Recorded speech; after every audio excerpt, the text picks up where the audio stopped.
अस्सलामुअलैकुम my dear students. हमारा जो पार्ट नंबर 4 है उसमें आप क्वेश्चन पढ़ सकते हैं कि हमने 867 को कन्वर्ट करना है। किस में कन्वर्ट करना है? बाइनरी, ऑक्टल और बेस 5 के साथ। सबसे पहले हम इसे बाइनरी के साथ कन्वर्ट करेंगे। तो आपको पता है कि बाइनरी का मतलब ये है कि हमने बेस 2 के साथ इसको सोल्व करना है। तो यहाँ पे सबसे पहले हम लिख देंगे 867 टू बाइनरी।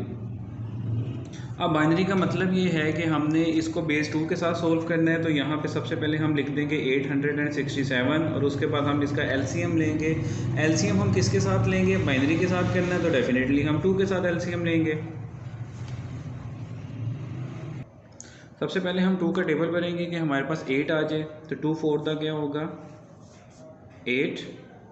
नेक्स्ट अगर हम देखें तो यहाँ पे 6 लिखा हुआ है तो 2 3 6।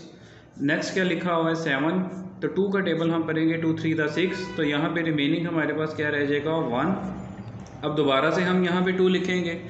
अब यहाँ पे लिखा हुआ है 4। तो हमने 2 का टेबल पढ़ना है कि हमारे पास 4 आ जाए। तो एज वी ऑल नो कि 2 को अगर हम 2 के साथ मल्टीप्लाई करें तो वो क्या आ जाएगा? 4। तो 2 2 दा 4। नेक्स्ट अगर हम देखें तो यहाँ पे लिखा हुआ है 3। तो 2 1 दा 2। यहाँ से रिमेनिंग हमारे पास क्या रह गया? 1 के साथ 3 अटैच किया तो 13। 2 6 दा 12। रिमेनिंग हमारे पास क्या रह जाएगा? फिर से 1। अब यहाँ पे लिखा हुआ है 216। तो हम दोबारा से 2 के टेबल पे इसको करेंगे 2 1 दा 2। अगर हम देखें तो 1 जो है वो लेस देन 2 है, विच मीन यहाँ पे क्या आएगा? 0। एंड देन 2 8 दा 16 पूरा डिवाइड हो जाएगा, जिसकी वजह से हमारे पास रिमाइंडर क्या रह जाएगा? 0। दोबारा से हम इसे 2 पे डिवाइड करेंगे। तो 2 का टेबल हम भरेंगे, कहाँ तक भरेंगे कि हमारे पास 10 आ जाए। तो 2 5 दा 10। नेक्स्ट क्या लिखा हुआ है? 8। तो 2 4 दा 8 पूरा डिवाइड हो गया। रिमाइंडर हमारे पास क्या रह गया? 0। अब यहाँ पे दोबारा से हम 2 का टेबल भरेंगे 2 2 दा 4। रिमेनिंग हमारे पास यहाँ पे क्या रह जाएगा? 1 के साथ जब 4 अटैच होगा तो 14। तो 2 7 दा 14।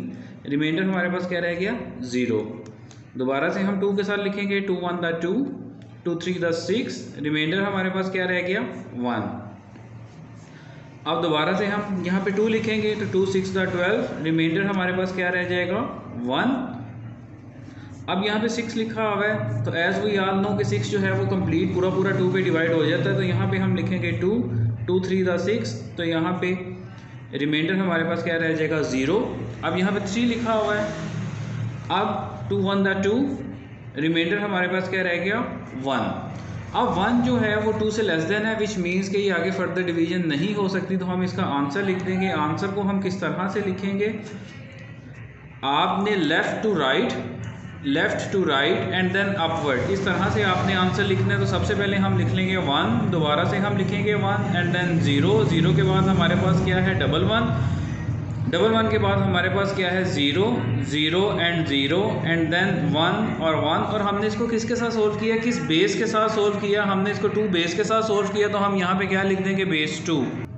नेक्स्ट हमने 867 को किसके साथ सोल्व करना है? टू बेस 5 के साथ सोल्व करना है, विच मीन्स कि हम 867 का एलसीएम ले लेंगे। लेकिन एलसीएम किसके साथ हम लेंगे? बेस 5 के साथ। तो 5 का टेबल अब हमने पढ़ना है कि हमारे पास 867 आ जाए। तो as we all know that सबसे पहली वाला जो डिजिट है वो क्या लिखा हुआ है? 8। तो 5 1 दा 8, सॉरी 5 1 दा 5। 8 में से अगर हम 5 माइनस करें तो हमारे पास यहाँ पे रिमेनिंग क्या रह जाएगा? 3। 3 के साथ जब 6 अटैच होगा तो ये बन जाएगा 36। तो 5 7 दा 35। 36 में से जब 35 माइनस किया तो हमारे पास यहाँ पे रिमेनिंग क्या रह गया? 1 के साथ जब 7 अटैच हुआ तो ये बन गया 17। तो 5 3 दा 15। रिमेनिंग हमारे पास यहाँ पे क्या रह गया? 2। अब दोबारा से यहाँ पे 5 लिखेंगे 5 3 दा 15। 17 में से अगर हम 15 माइनस करें तो हमारे पास रिमेनिंग क्या रह जाता है? 2। 2 के साथ अगर हम 3 अटैच करेंगे तो ये क्या बन जाएगा? 23। तो 5 4 दा 20। रिमेनिंग हमारे पास क्या रह गया? 3। अब 34 लिखा हुआ है तो 5 6 दा 30।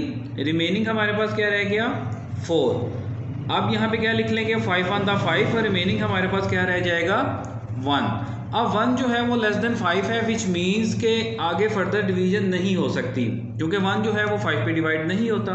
तो हम यहाँ पे सिंपली यहाँ पे आंसर को किस तरह से लिख देंगे? आंसर लिखने का मेथड जो है वो लेफ़्ट टू राइट, इस तरह से left to right and then upward. तो सबसे पहले क्या लिखा हुआ है?